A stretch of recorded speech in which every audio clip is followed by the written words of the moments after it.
selamat datang di Women's Talk by Life Center Family. Oke, senang sekali ya akhirnya kita ketemu lagi. Langsung saja, hari ini saya ditemani oleh salah satu Mama Jehov, Mama Mala, Tante Mala. Silakan Tante Mala, udah gak sabar nih, kira-kira mau sharing apa ya hari ini ya? Oke, langsung aja Tante Mala, thank you. Shalom semuanya, para wanitanya Allah yang sangat dikasih oleh Allah. Kita tahu bahwa kita semua dicintai oleh Dia yang secara luar biasa. Dan tadi sudah didoakan ya, kita sudah melihat bahwa pagi ini adalah pagi yang luar biasa, pagi yang indah, pagi yang penuh keberkatan, pagi yang penuh kelimpahan, pagi yang sangat-sangat diberkati oleh Tuhan. Amin. Jadi hari ini baik kita sebelum kita menerima kebenaran, saya rindu loh kita sama-sama mau menyerahkan segala sesuatunya ke dalam tangan Tuhan ya. Kita tahu bahwa segala sesuatu datangnya dari Dia, oleh Dia, dan dikembalikan bagi kemuliaannya ya. Kita datang sebentar. Bapak terima kasih untuk pagi yang luar biasa, pagi yang istimewa, pagi yang keberkatan, penuh sukacita, penuh kemenangan. Hari ini Bapak, kami mau menerima kebenaran-Mu yang sejati, dari firman-Mu yang penuh kuasa, yang adalah roh dan hidup-Mu sendiri. Itu sebabnya kami dengan sukacita, pagi hari ini kami tahu, ada Roh Kudus yang ada bersama kami, yang mengajar kami, yang membawa kami kepada seluruh kebenaran. Itu sebabnya kami berkata, mari Roh Kudus, silakan Engkau beracara di tengah-tengah kami. Terpujilah bagi nama-Mu Tuhan, dalam nama Yesus kami berdoa. Kita semua yang sangat dikasih katakan, amin. Amin ya. Ya, kita kan sudah selama berapa lama ya teman-teman? 3 minggu ya kalau 3 minggu, yes. Kita ini sudah menerima kebenaran yang begitu indah dan luar biasa tentang domba yang beruntung ya. Dan itu sangat memberkati saya secara pribadi. Mengapa? Karena dengan terus kita menerima kebenaran ini, makin hari saya tahu begitu makin yakin bahwa keberadaan saya ini dan tentunya kita semua itu sangat dikasih oleh Dia ya. Boleh kita mau lihat gambar yang biasanya kita lihat ya, sudah berapa minggu ini kita lihat yang dimana gembala dan domba yang beruntung ini berjalan bersama-sama ya ini. Nah, kita lihat di sini ini lukisan ini sangat luar biasa menurut saya ya. Kenapa? Karena dari sini kita bisa melihat bahwa si domba yang beruntung ini berjalan bersama sang gembala. Kita lihat jalannya itu tidak mulus, jalannya itu kita lihat berbatu-batu dan mungkin kelihatannya seperti terjal, ada seperti jurang gitu ya, seperti jurang.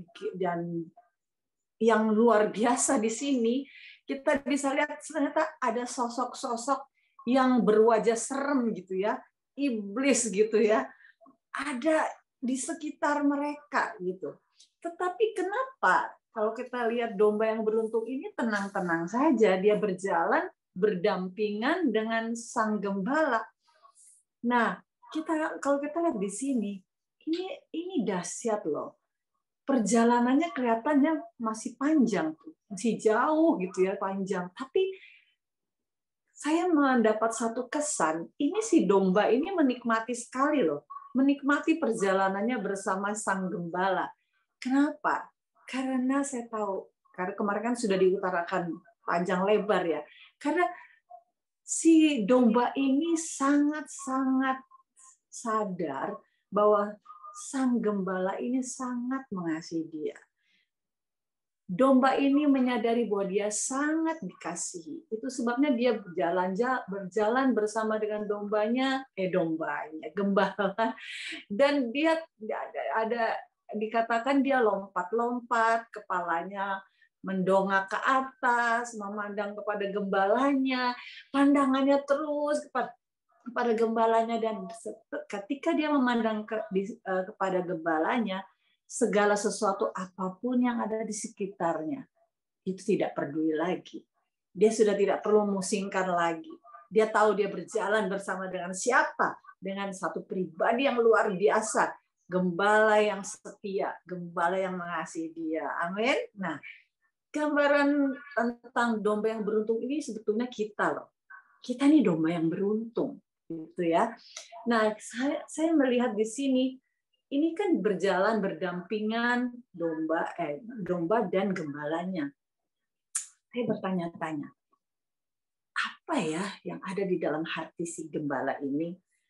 Karena sementara itu kita melihat, boleh ditayangkan yang domba yang mendongak kepalanya itu, yang slide berikutnya, gambar berikutnya, Victor. Oke. Nah, kita lihat di sini, lihat tuh, dia melompat-lompat. Itulah kita. Itulah sebetulnya pribadi kita yang kita melompat-lompat, bahagia, sukacita, puas ya. Dan kepala kita tidak menunduk, kita tidak stres. Kita ada di dalam sukacita yang penuh karena kita dikasihi oleh sang gembala itu ya. Jadi sekali lagi kepala kita tuh tegak mendongak ke atas dan melihat segala sesuatu fakta yang ada seperti sekarang mungkin pandemi, fakta tentang COVID di mana-mana. Tapi kepala kita tidak menunduk, kepala kita justru mendongak, kepala kita melihat sesuatu pengharapan, bukan keputusasaan. Amin. Ya. Nah, tadi saya katakan, saya berpikir apa sih sebetulnya yang ada dalam hati si gembala ini ya. Mari kita melihat di dalam Yesaya. Ya, Yesaya. Oke.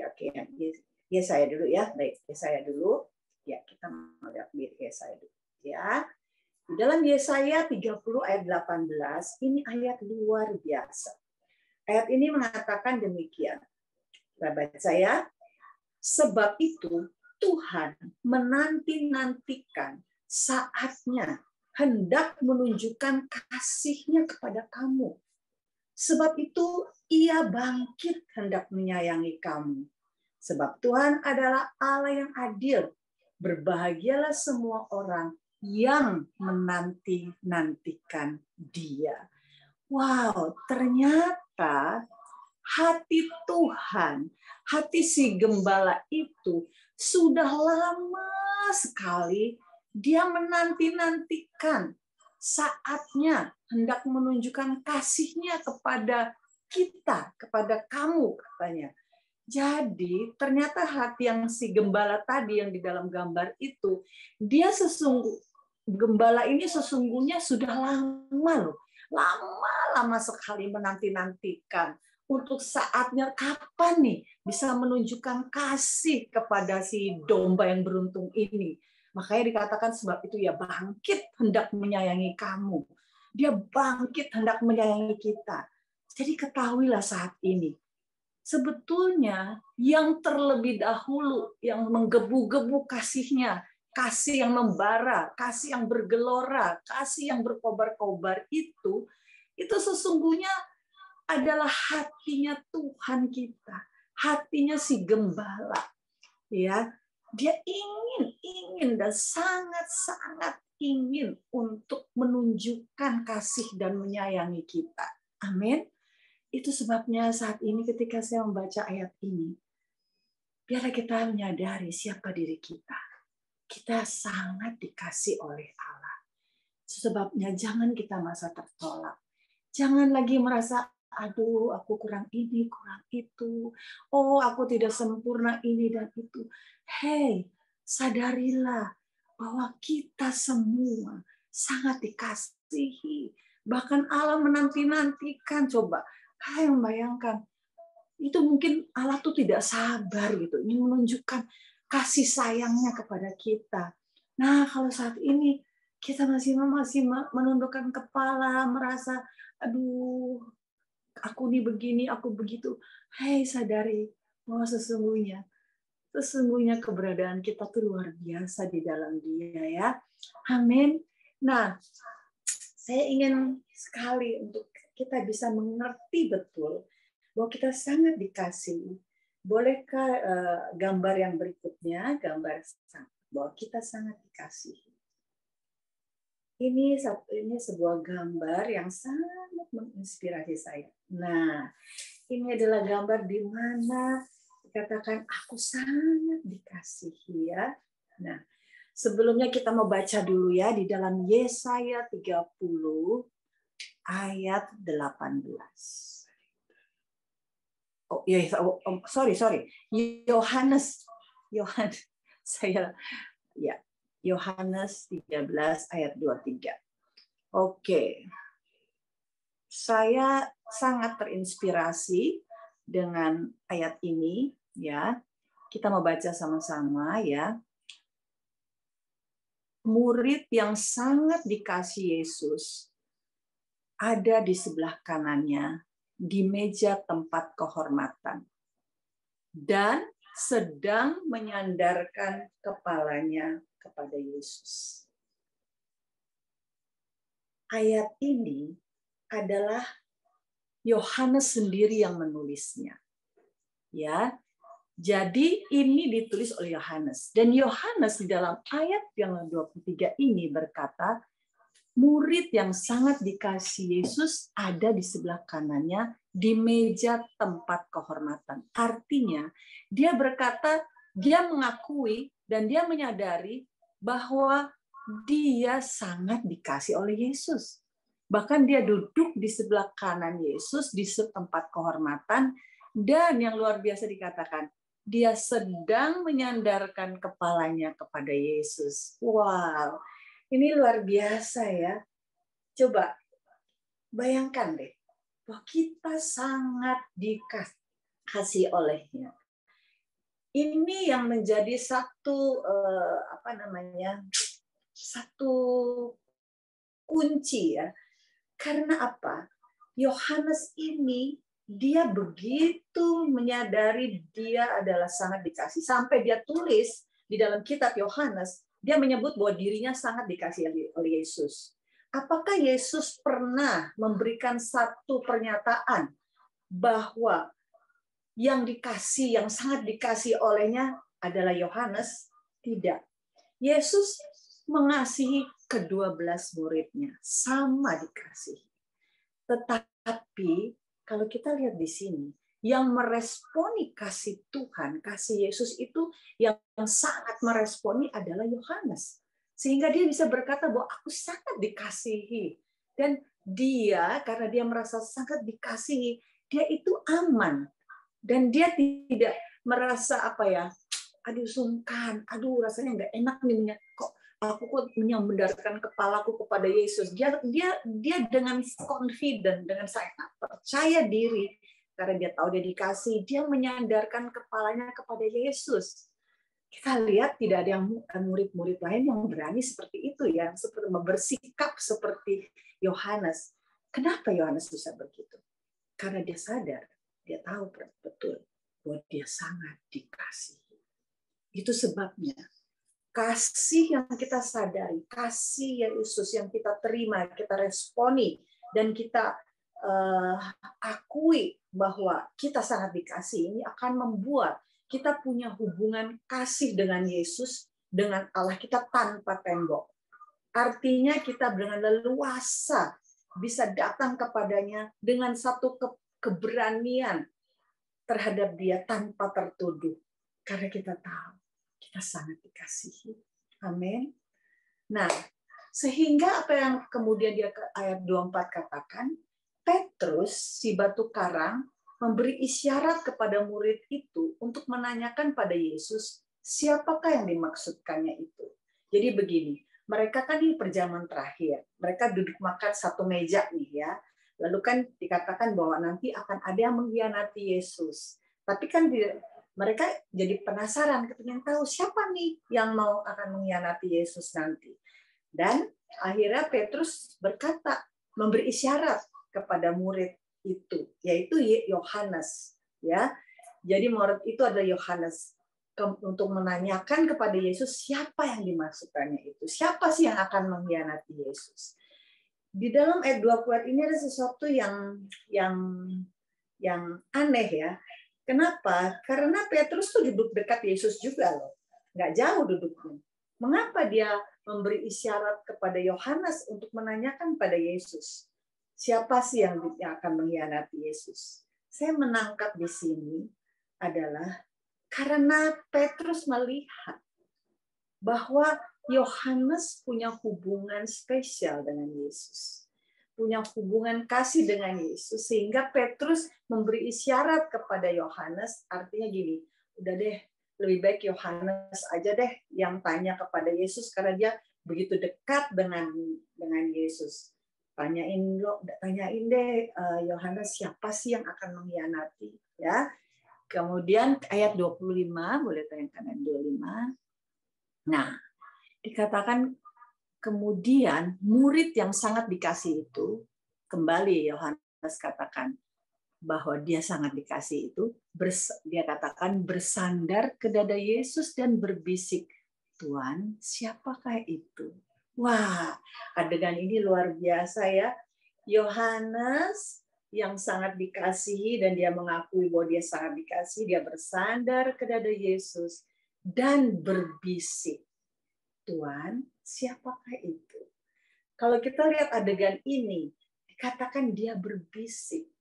Berarti hubungan Yohanes dengan Yesus itu begitu dekat, begitu mesra, sehingga dia hanya tinggal berbisik kepada Yesus. Siapakah Tuhan? Siapakah itu? Kenapa yang terjadi? Ayat 26 dikatakan, Yesus langsung menjawab. Ketika Yohanes berbisik, menanyakan sesuatu kepada Yesus, Yesus langsung menjawab. Ini indah sekali. Dikatakan, dia yang kepadanya kuberikan potongan roti setelah aku mencelupkannya ke dalam mangkuk. Jadi Yesus langsung kasih tahu, ini loh tandanya orang nanti akan mengkhianati aku. Jadi kita lihat di sini, ternyata hubungan kasih itu membuat kita punya akses khusus kepada Yesus. Mempunyai satu hubungan yang manis, yang indah. Katakan, Yohanes bersandar ke dada Yesus dan berbisik. Wow, ini bukankah itu sesuatu yang luar biasa? Maukah kita semua, kita bersandar ke dada Yesus dan kita berkata, berbisik, setiap pertanyaan kita berbisik kepada dia. Dan dia menjawab kita. Amin. Saya rindu untuk kita melihat lagi tadi tayangan Aku Sangat Dikasihi. Sebentar saja. Ya, oke, ya. Kita lihat di sini, coba kita boleh sejenak ya pandang gambar ini, lukisan ini. Kita lihat sang gembala begitu mengasihi dombanya. Dia peluk dombanya. Dan kalau kita lihat baju di segembala ini koyak dan ada seperti sayatan-sayatan, seperti luka-luka gitu ya di tubuh dari si gembala. Ini menggambarkan bahwa dia sudah melakukan segala sesuatu demi dombanya. Dan Yesus sudah mati di kayu salib. Dia menanggung semua luka-luka kita. Dia menanggung semua penderitaan kita. Dia menanggung segala malu dan semuanya. Bahkan dosa-dosa kita dia sudah tanggung. Kemudian dia gendong domba itu. Masuk dalam pelukannya. Halo Yesus. Kalau kita lihat di sini. Dia taruh domba itu begitu dekat. Sampai menyentuh wajahnya. Bukankah ini luar biasa? Ini menggambarkan Tuhan ingin kita tenggelam di dalam kasih-Nya. Berendam di dalam kasih-Nya. Tenggelam dalam pelukannya. Karena ketika kita ada di dalam pelukan kasih Tuhan, tenggelam di dalam kasih-Nya, maka kita akan menemukan penerimaan yang penuh secara total dari Allah kita. Dan kita akan menemukan diri kita seutuhnya di dalam pelukan kasih-Nya. Karena di dalam kasih itu akan mengalir penerimaan total atas diri kita. Mengalir dari kasih damai sejahtera. Dari kasih mengalir sukacita, kebahagiaan. Dari dalam kasih itu mengalir hikmat, mengalir kebijaksanaan, mengalir kesabaran, mengalir kepuasan, mengalir kebahagiaan. Dan itulah keberadaan kita sebetulnya. Kita melimpah diri sendiri dengan semua yang baik itu. Dan kepenuhan kasih itu memenuhi hidup kita. Sehingga kita overflow. Sehingga kasih itu yang luar biasa itu mengalir melalui kehidupan kita. Mengalir pada sekitar kita.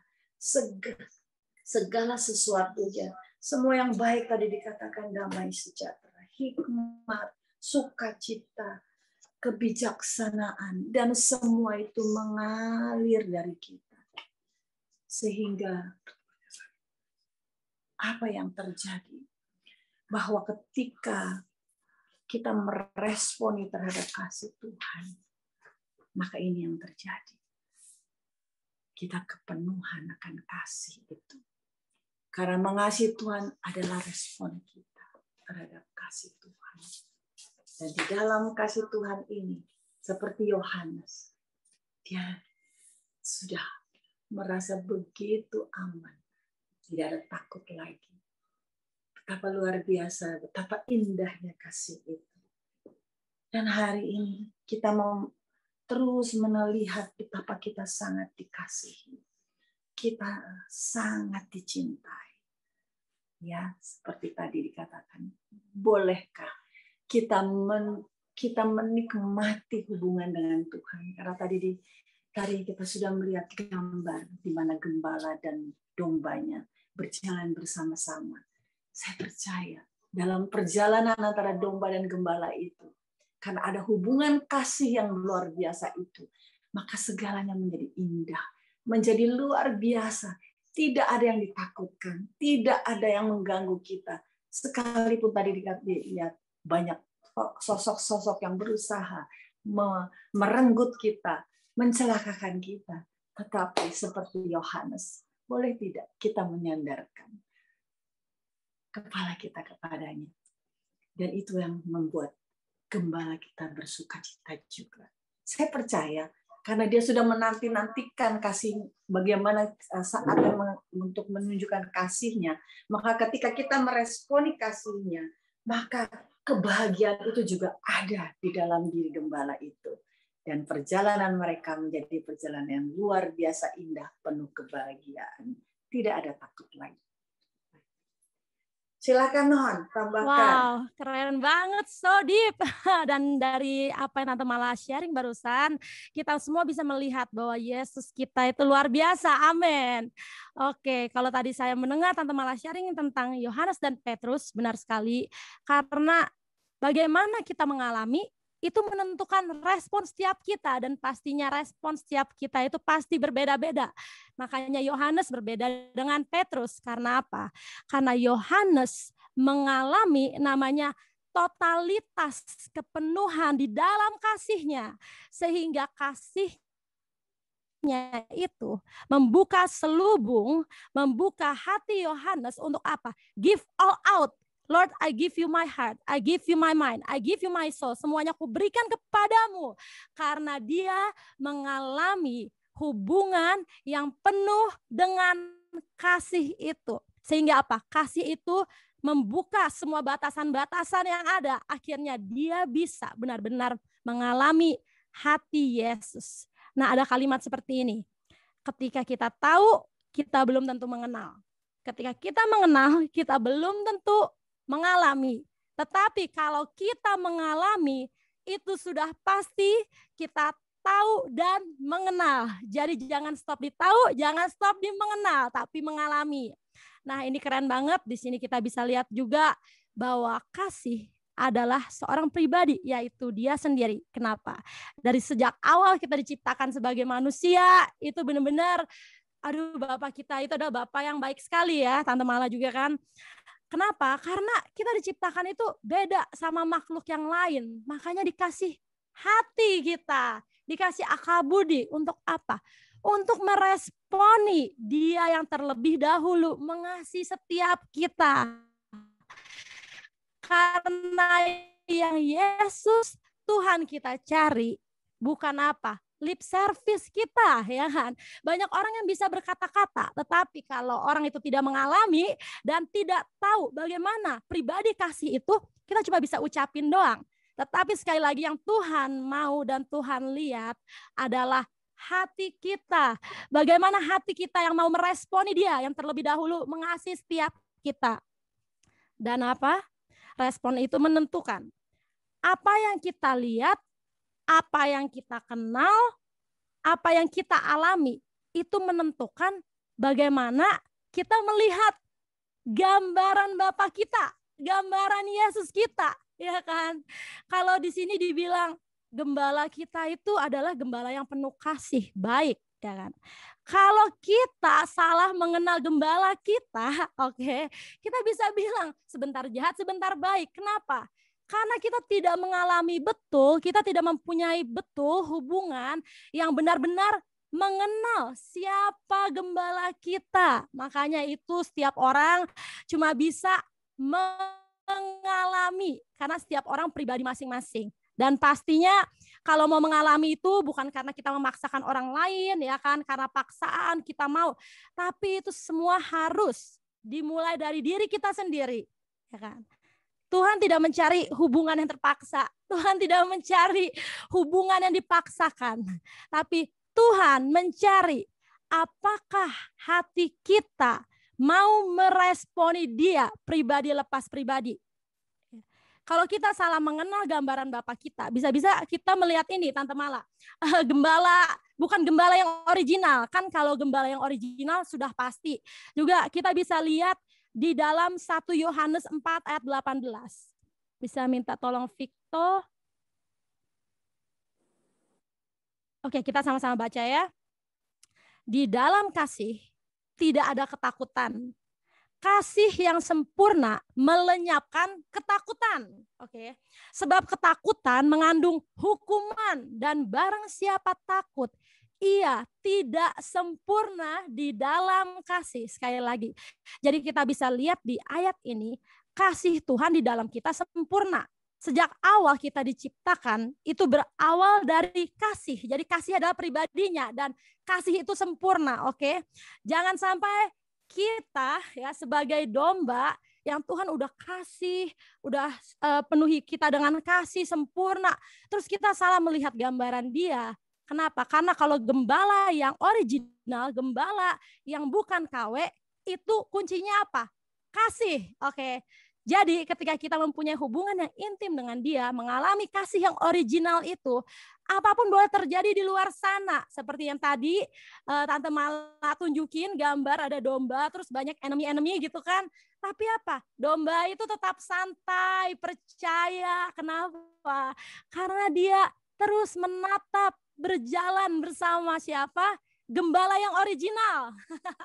Jadi gimana cara bedain gembala yang original dan gembala yang KW? Oke. Ketika kita tahu kebenaran yang original, otomatis apa? Kita tahu siapa gembala yang penuh kasih dari awal yang menciptakan kita sampai Dia sendiri yang membawa kita berjalan dari kemenangan sampai kemenangan. Walaupun situasi di luar sana boleh A, B, C, D, E, tetapi sekali lagi, gembala kita yang original, yang penuh dengan kasih, itu terus melindungi kita, tidak pernah ya kan melepaskan kita. Sehingga apa? Kasih melenyapkan ketakutan. Karena domba yang sering Mama Jehob, Tante Tati juga bilang, dan semua bilang, Tante Mala, domba dongak. Kenapa? Karena dia hanya menatap kepada sang sumber kasih itu. Gembala yang original. Oke. Jadi sebelum kita menatap gembala kita, Yesus, Dia sudah menatap kita terlebih dahulu. Jadi sekarang sama seperti yang kayak Tante Mala bilang. Apakah kita mau meresponi Dia apakah kita mau meresponi tatapannya dia? Karena ketika kita meresponi dia dan hanya menatap dia, otomatis apa? Kasih mengalahkan ketakutan. Oke. Love casts out fear. Perfect love casts out fear. Itu udah pasti. Jadi sekarang apapun yang terjadi, bagaimana situasinya di luar sana, apa yang terjadi di luar sana, terus pandang wajahnya, terus tatap siapa pribadi itu, sumber kasih itu, yang tidak pernah mengecewakan kita, yang tidak pernah menelantarkan kita. Karena sekali lagi, perfect love casts out fear. Yes, malah. Amin. Setuju sekali, Non, ya. Amin. Satu ayat yang juga sangat berkesan, kalau kita mempunyai hubungan kasih dengan dia dan kita meresponi kasihnya dengan penuh sukacita dan menyadari betapa dia mengasihi kita dan kita mengasihi dia karena dia yang terlebih dahulu mengasihi kita, maka ini yang dikatakan oleh Tuhan dalam Mazmur 91 ayat 14. Yang bacakan ya, Mazmur 91 ayat 14 TPT ya. Baik, kita baca pelan-pelan ya. Ini luar biasa ayat ini. Ini yang Tuhan inginkan. Supaya kita meresponi kasihnya. Dikatakan demikian. Karena inilah yang dikatakan Tuhan kepadaku. Karena kamu bergembira atas aku sebagai kekasih yang sangat mengasihiku, aku akan sangat melindungimu. Aku akan menempatkanmu di tempat yang tinggi, aman, dan terjamin di hadapan wajahku. Wow, luar biasa ya. Dikatakan ketika kita meresponi kasihnya dengan bergembira atas Tuhan sebagai kekasih yang sangat dan kita sebagai kekasih yang sangat mengasihi Dia, maka Tuhan berkata, aku sangat melindungimu. Aku menempatkanmu. Dan coba ya kita perhatikan hal ini, kita renungkan hal ini. Dia berkata, Allah berkata, kalau engkau meresponi kasihku, bergembira atasku sebagai kekasihmu, Tuhan katakan, aku akan menempatkanmu di tempat yang tinggi, aman, dan terjamin di hadapan wajah Tuhan. Amin, luar biasa ya. Ini seperti domba yang beruntung itu. Dia nggak peduli ada musuh, ada bahaya. Dia tetap ada dia memandang wajah gembalanya. Dan dia ada di tempat yang terlindung, terjamin, aman. Wow, luar biasa ya. Jadi ketika kita bergembira karena kasih Tuhan, bergembira karena Tuhan, mengasihi Tuhan dengan sepenuh hati, kita ada di dalam otoritas dan kuasa yang luar biasa, dalam perlindungan yang luar biasa dari Tuhan.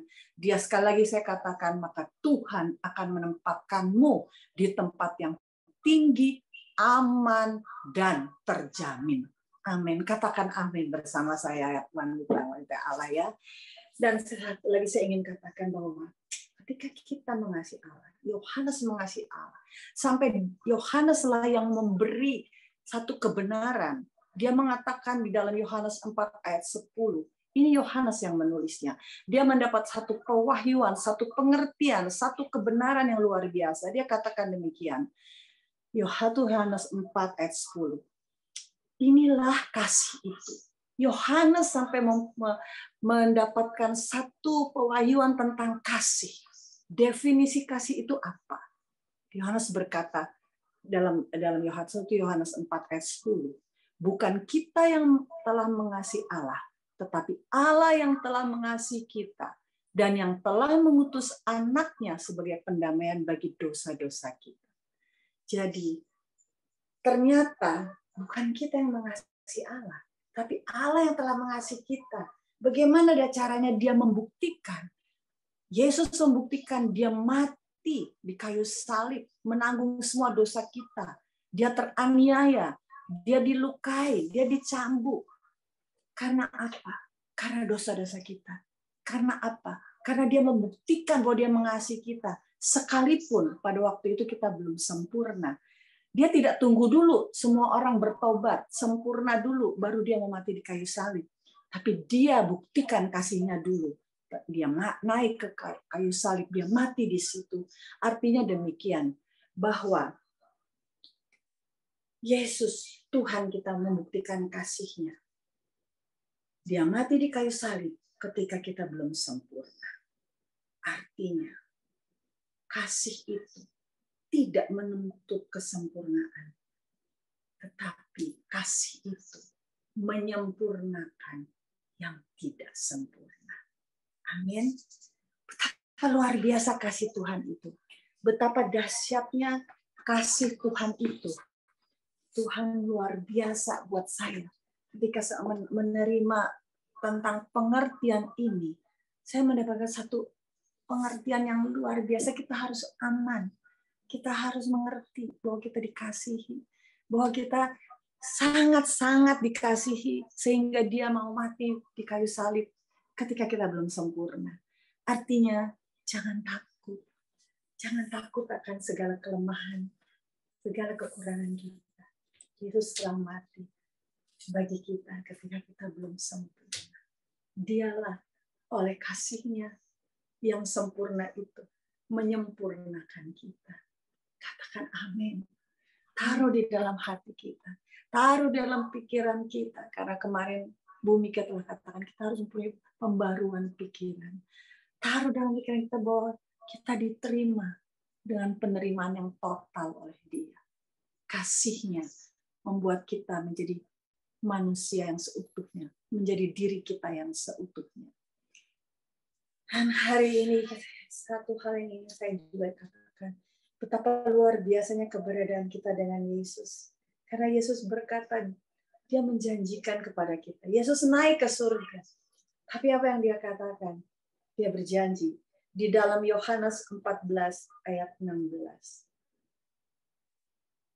Yohanes 14 ayat 16. Ya, kita mau baca sama-sama ya. Ayat 16. Dan aku akan minta kepada Bapa, dan Dia akan memberi kalian penyelamat lain, Roh Kudus kebenaran, yang akan menjadi sahabat kalian. Wow, luar biasa ya. Kalian seperti aku. Kita sejenak berhenti di sini. Tuhan Yesus berkata, dia waktu itu dia akan pergi ke surga, dia akan kembali lagi.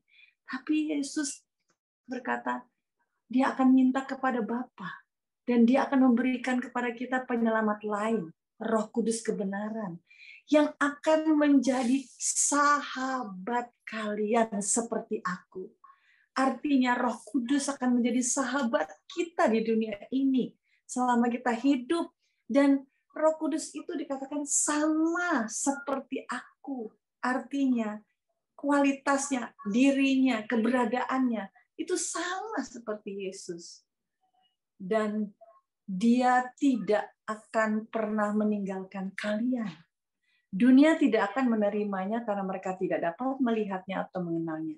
Tapi kalian akan mengenalnya dengan sangat dekat. Karena Dia akan membuat rumahnya di dalam kalian dan hidup di dalam kalian. Aku berjanji, aku tidak akan pernah meninggalkan kalian tanpa daya atau menelantarkan kalian seperti anak yatim piatu. Aku akan kembali kepada kalian. Wow. Coba renungkan ayat ini. Saya baca ayat ini, saya menangis. Betapa Tuhan kita begitu mengasihi kita. Kalau dulu Yesus sebagai pribadi yang dibatasi oleh ruang dan waktu. Yesus hanya bisa berada di antara murid-muridnya, tapi dia tidak bisa berada di tempat yang lain. Tapi sekarang, setelah kita menerima janji ini, Yesus terangkat ke surga, dia memberikan janji ini. Dia katakan, aku memberi Roh Kudus. Roh Kudus adalah satu pribadi yang akan menjadi sahabat kita. dan tidak akan pernah meninggalkan kita. Wow, bukan luar biasa? Dan Roh Kudus itu secara pribadi diberikan kepada kita. Artinya, Roh Kudus diberikan pribadi untuk Mala. Roh Kudus diberikan pribadi untuk Noni. Roh Kudus diberikan kepada kita semua secara pribadi. Jadi, dia menyertai kita secara pribadi. Personal God, ya. Allah yang personal bagi kita. Allah yang pribadi bagi kita. Jadi dia setiap saat ada bersama kita, berjalan bersama kita, menggandeng kita, mengajar kita, menasihat kita, menolong kita, membawa kita kepada seluruh kebenaran. Wah, bukankah itu luar biasa? Saya setelah mendapatkan ayat ini, saya bilang, setiap pagi saya berkata, oh Roh Kudus, Kau pribadi yang selalu ada bersamaku. Engkau adalah sahabatku. Aku tidak pernah ditelantarkan. Bukankah kasih Tuhan luar biasa? Dia katakan, aku tidak meninggalkan kalian tanpa daya. Artinya kita bukannya tanpa daya.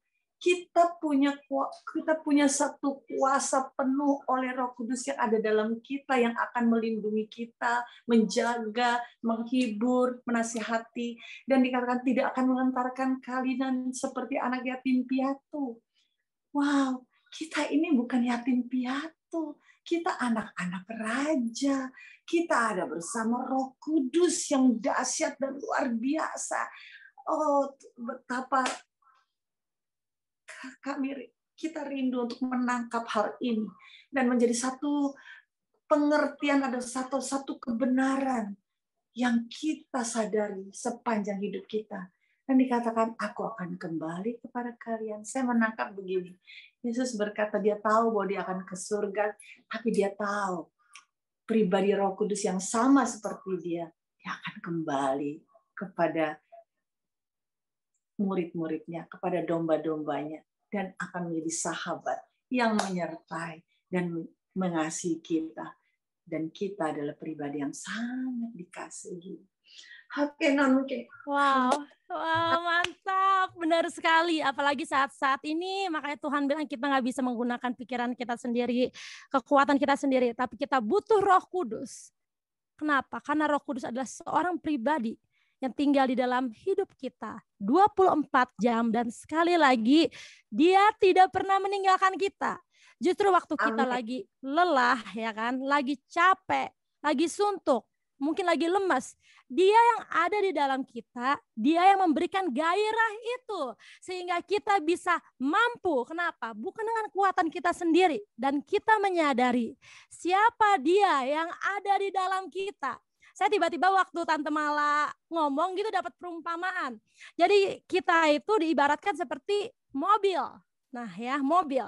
Sekarang apakah kita mau mempersilahkan, membiarkan Roh Kudus untuk mengendarai hidup kita, untuk menyetir hidup kita, atau malah kita membiarkan, ya kan, supir yang lain, ya kan, roh di luar yang bukan Roh Kudus untuk mengendarai hidup kita? Itu bisa saja terjadi. Semua itu adalah keputusan kita. Apa yang kita mau percaya, apa yang kita mau respon, oke? Tapi resikonya adalah kalau kita membiarkan bukan Roh Tuhan, dan kita nggak akui Roh Kudus ada di dalam kita, dan kita nggak percaya, sehingga roh yang lain menyetir hidup kita dan tidak akan bisa sampai ke tempat tujuan. Karena sekali lagi hanya Yesus satu-satunya jalan, kebenaran, dan kehidupan. There's no other way. Jadi cuma Yesus yang bisa membawa kita lewat Roh Kudus yang ada di dalam kita untuk kita bisa sampai ke destiny. Oke, kalau misalnya kita lihat sekali lagi gambar domba yang di tengah jalan bersama Yesus, ya kan, dia lagi berjalan. Tapi apa? Domba itu merasa aman, tenang, karena dia jalan bersama Yesus, satu-satunya jalan, kebenaran, dan kehidupan. Apapun yang terjadi, mau banyak iblis, situasi di luar sana yang gelap, yang jelek jalannya, dia tetap aja bisa sampai kepada tujuannya. Kenapa? Karena dia berjalan bersama Yesus sendiri. Dan saat ini saya percaya Roh Kudus yang ada di dalam setiap kita, para wanita perkasanya Tuhan, wanita kekasihnya Tuhan, kita terus berjalan bersama dia. Percaya, sekali lagi, Roh Kudus tidak pernah memberi namanya roh ketakutan, roh intimidasi, roh kekhawatiran. Itu nggak pernah. Kenapa? Karena kita baca sekarang di 2 Timotius 1 ayat 7. Bisa tolong Victo? Thank you Victo.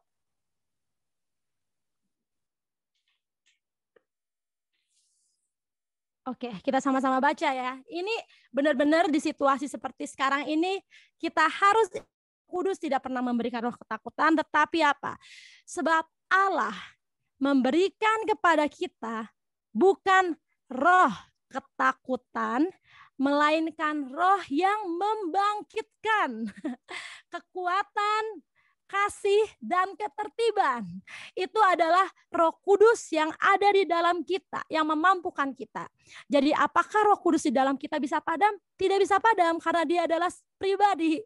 Tapi semangat kita, ya kan, fisik kita bisa capek, bisa lelah.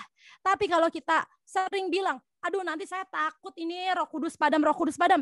Gimana bisa padam kita memadamkan Roh Kudus? Karena justru Roh Kudus yang memberikan kita gairah, semangat ketika semangat kita lagi padam.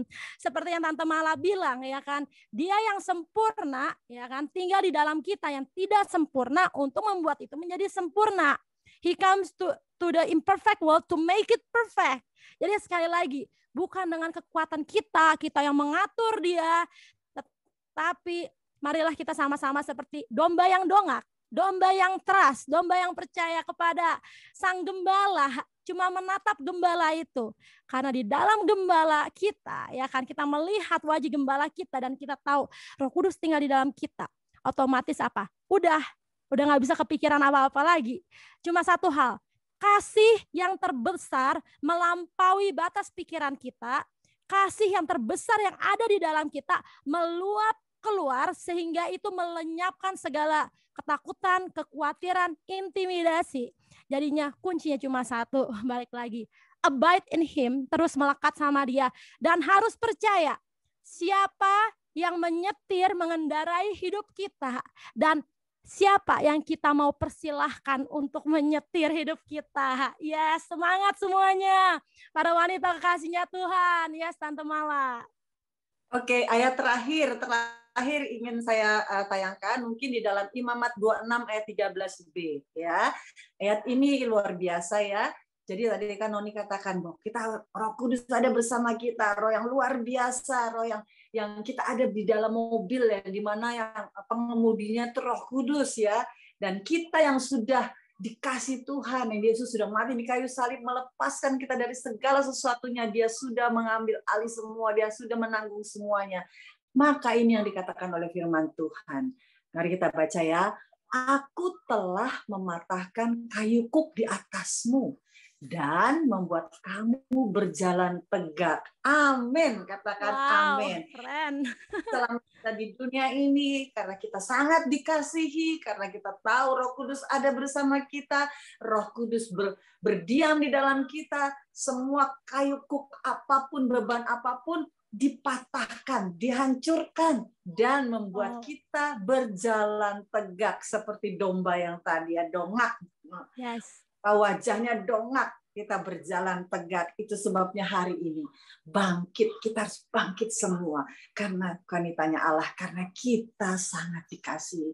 Katakan kepada dirimu, akui seperti Yohanes katakan, bahwa aku sangat dikasihi oleh Tuhan. Amin. Wow. Hari ini kita mau bersyukur dan bersukacita. Noni boleh berdoa, Non, buat kita semua, Non. Yes, sebelum berdoa ada satu ayat ini. Ini benar banget yang seperti Tante Mala bilang barusan untuk menutup. Mazmur 23 ayat 4. Kita harus declare sama-sama setiap hari supaya ingat semua kita.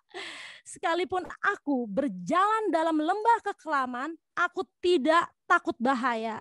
Sebab engkau besertaku, gadamu dan tongkatmu itulah yang menghibur aku. Jadi kita harus tahu satu hal. Yes, amin.